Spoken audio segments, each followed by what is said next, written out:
The buyer's behavior was strange. Cash payment, quick closing, no questions asked. Gary Bennett had worked Phoenix real estate for 18 years, and this wasn't normal. But his old DEA training had taught him to recognize suspicious behavior. And these customers were definitely hiding something.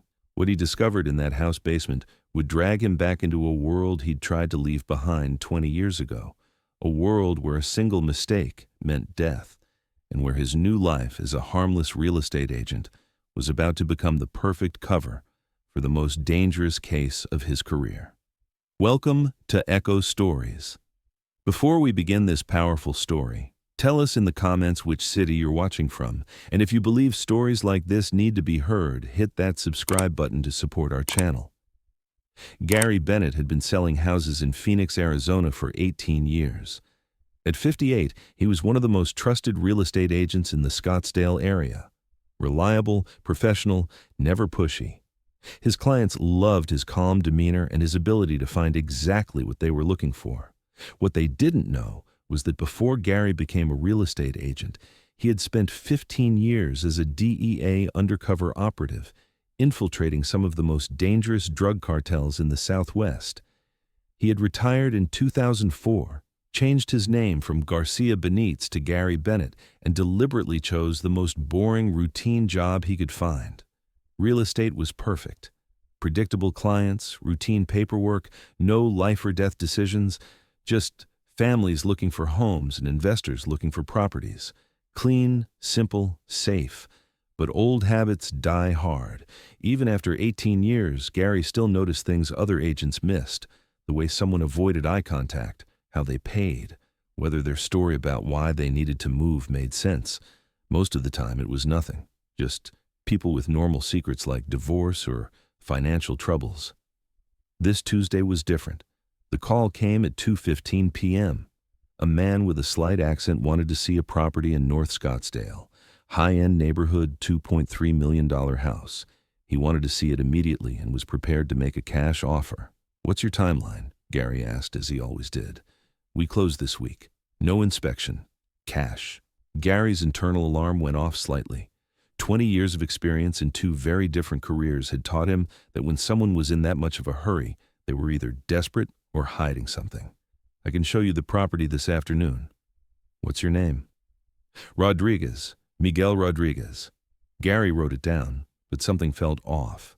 The name sounded rehearsed. Gary met the clients at the house at 4 p.m. Miguel Rodriguez arrived with two other men. All three were well-dressed, professional-looking, but Gary's trained eye caught details others would miss. Rodriguez had a slight bulge under his left arm, concealed weapon. The second man, who introduced himself as Carlos, kept checking his phone every 30 seconds and watching the street. The third man, Antonio, said almost nothing but positioned himself where he could see both the front door and Gary simultaneously. These weren't real estate clients. Gary knew it immediately, but he also knew better than to show his suspicions. "Beautiful property," Rodriguez said, walking through the living room. "Very private." "Yes, it's on 2 acres, very secluded," Gary replied, watching their reactions. They weren't looking at the granite countertops or the mountain views. They were checking sight lines, exit routes, and how close the neighbors were. Gary had done the same thing 100 times when scouting safe houses for operations. "Can we see the basement?" Carlos asked. Gary led them downstairs. The basement was finished, carpeted, with a home theater setup. Normal suburban luxury. But as they walked through it, Rodriguez was tapping walls, testing for hollow spaces. "Very solid construction," Rodriguez commented. Gary watched him work. This man knew what he was looking for. And when Rodriguez pressed a section of wall near the utility room and it clicked slightly, Gary realized what kind of house this really was. "Interesting," Rodriguez murmured. "Very well built." Gary's blood went cold. He recognized the signs now. Hidden panels, reinforced walls, strategic location.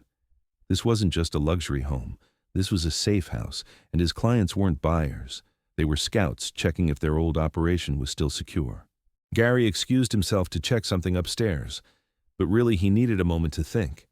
His DEA training was flooding back. Rodriguez wasn't a common name. It was an alias he'd heard before. Miguel Rodriguez was the nephew of Carlos Moreno, The cartel leader Gary had spent 3 years trying to bring down in the early 2000s. This house. Gary remembered it now. It had been seized by the DEA in 2003, then sold at auction a year later. He had been part of the team that raided it, and now, somehow, they were back. When Gary returned to the basement, the three men were having a quiet conversation in Spanish. Gary's Spanish was fluent from his undercover days. The old tunnels are still there. Need to check if anyone's been watching. Perfect for the new operation. Gary cleared his throat. Gentlemen, what do you think? Are you interested in making an offer? Rodriguez smiled. Very interested. But we'd like to bring our contractor here to check the foundation tomorrow morning. Of course, I'll arrange access. But Gary knew he wasn't arranging a foundation inspection. He was arranging his own potential death sentence. That night, Gary sat in his home office, staring at files he hadn't touched in years. Hidden in his bedroom closet was a box containing his old DEA credentials, his service weapon, and emergency contact numbers for agents who might still remember Gary Bennett used to be Garcia Benitez. He had a choice. Walk away, refer the clients to another agent, and hope they'd forget about him. Or do what he'd been trained to do for 15 years, gather intelligence, and stop the operation. Gary looked at his framed real estate license on the wall, then at the faded DEA commendation next to it that only he knew the significance of. Some things you never really retire from. He made his decision. Gary spent the next morning doing what he did best, research. Public records showed the house had been sold twice since the DEA seizure. The current owner was listed as Southwest Holdings, LLC, a shell company that Gary's old contacts could trace in an hour. More importantly, Gary used his real estate access to check recent sales in the area. 3 properties within a 2-mile radius had been purchased by cash buyers with Hispanic surnames in the past 6 months. All high-end, all secluded, all perfect for what Gary suspected they were planning. This wasn't just one house. This was a network. Miguel Rodriguez arrived the next morning with his contractor, a man Gary immediately recognized from DEA surveillance photos. Eduardo Vasquez, explosives expert and tunnel engineer for the Moreno cartel. Just need to check the structural integrity, Rodriguez told Gary. Gary watched Vasquez work. He wasn't checking foundations. He was locating the entrance to smuggling tunnels that connected to a network running under the entire Scottsdale area. Looks good, Vasquez reported to Rodriguez. Everything's still intact. Rodriguez nodded, then turned to Gary. We'd like to make an offer. Full asking price, cash, close in 3 days. Gary smiled professionally. I'll draw up the paperwork. But he was already planning something else entirely. That afternoon, Gary drove to a Starbucks in Tempe, 40 minutes from his office. He ordered a coffee and sat in a corner booth, checking his surroundings the way he'd been trained to do 20 years ago. Then he made a phone call to a number he'd memorized but never used. Agent Martinez. This is Garcia Benitez. I need to speak with someone about a Moreno cartel operation in Scottsdale. Silence. Then, Garcia Benitez died in 2004. Garcia Benitez became Gary Bennett, and Gary Bennett is about to sell a house to Miguel Rodriguez. Another pause. Stay where you are. Someone will contact you in 30 minutes. Agent Lisa Park arrived exactly 30 minutes later. Gary recognized the type immediately. Young, intense, probably running point on cartel interdiction for the Phoenix DEA office. You're supposed to be dead, she said, sitting across from him. I'm supposed to be retired. Different thing. Miguel Rodriguez has been on our watch list for 2 years. We know he's here, but we can't get close enough to gather intelligence. I can. Agent Park leaned forward.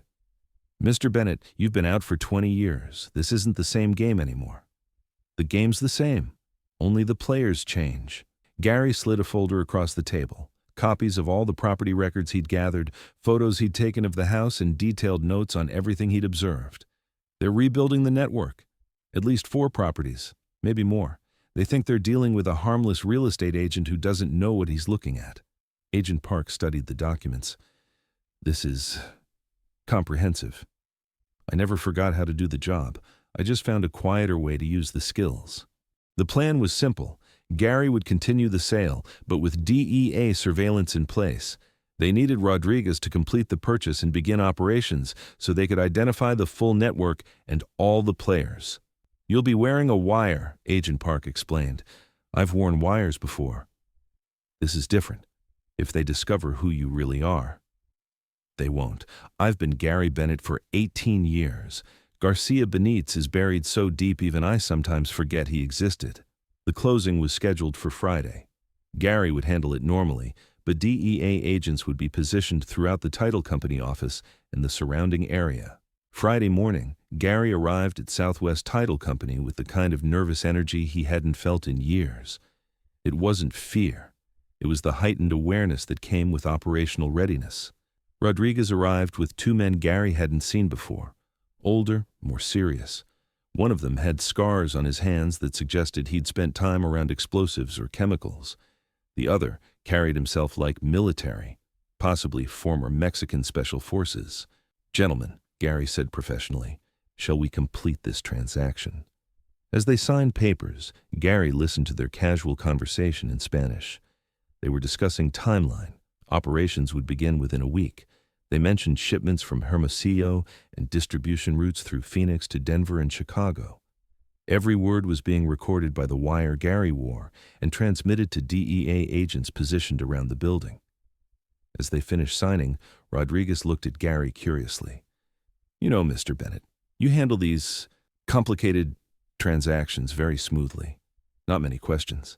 Gary met his eyes steadily. "I've learned that successful real estate is about discretion. My client's privacy is very important to me." Rodriguez nodded approvingly. "Perhaps we'll have more business together." "I'd welcome the opportunity." They shook hands. Rodriguez's grip lingered a moment longer than necessary. "You remind me of someone," Rodriguez said quietly. "Someone from a long time ago." Gary's pulse quickened, but his expression never changed. "I have one of those faces." Rodriguez smiled and released his hand. "Enjoy your commission, Mr. Bennett." Within a week, DEA had mapped the entire operation. The house purchase had led them to a network of 6 properties, 14 operatives, and a smuggling route that processed $50 million worth of drugs annually. The arrests were coordinated and simultaneous. Rodriguez and his team were taken into custody while attempting to move their first shipment through the tunnel network. Gary watched the news coverage from his real estate office, just another agent going about his day. Agent Park called him that evening. "We couldn't have done this without you." "You could have. It just would have taken longer." "Are you going back to selling houses?" Gary looked around his office. Family photos, real estate awards, testimonials from satisfied clients. "Why would I change? I like my job." "Even after this?" "Especially after this. Turns out I'm still pretty good at reading people." Gary continued selling real estate. His clients still saw the same professional, reliable agent they'd always known.